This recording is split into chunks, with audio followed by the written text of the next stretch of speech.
I want to read a letter to you. Dear Glenn, this comes from a guy in Montana named Joel. Dear Glenn, I'm a 100% disabled Army veteran.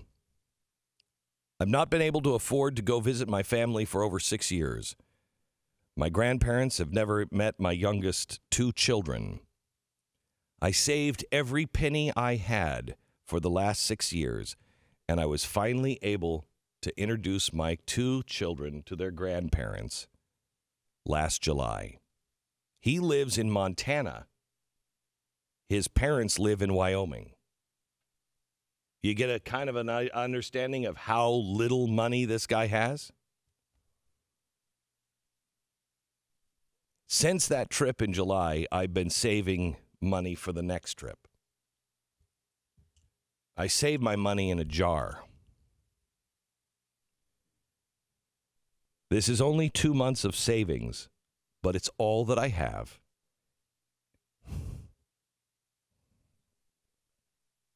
And I gladly give it to you to help rescue the Christians overseas.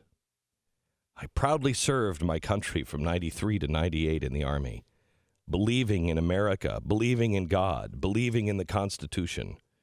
Now, as I suffer from pain every day, I ask myself, really, was it worth it? Increasingly, I find myself answering that question, no. Because I'm ashamed of myself, I'm ashamed of my country, I'm ashamed of our leaders, I'm ashamed now even of my beloved Army. Don't feel sorry for me. I am currently working on getting a PhD because I got to get back into the fight. You're never out of the fight. There's always one more thing you can do. The stuff only sucks while you're doing it. I can't physically serve anymore, but I can help educate.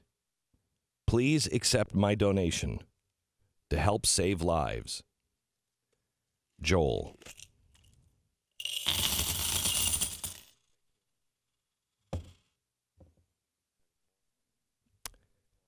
This is a man's life savings.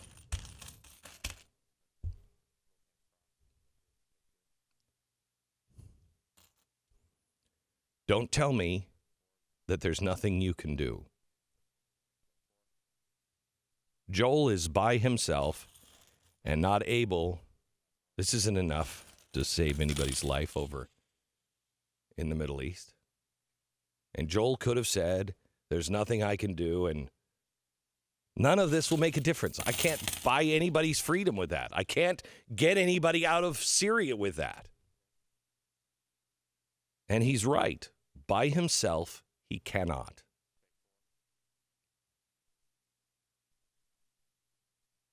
But see, this is the secret of restoring unity. By ourselves, we are weak. By ourselves, we are broke. By ourselves, we are poor and poor in spirit. By ourselves, we can do little. But once we join with the Almighty, and then we start to join with others, we can change the world.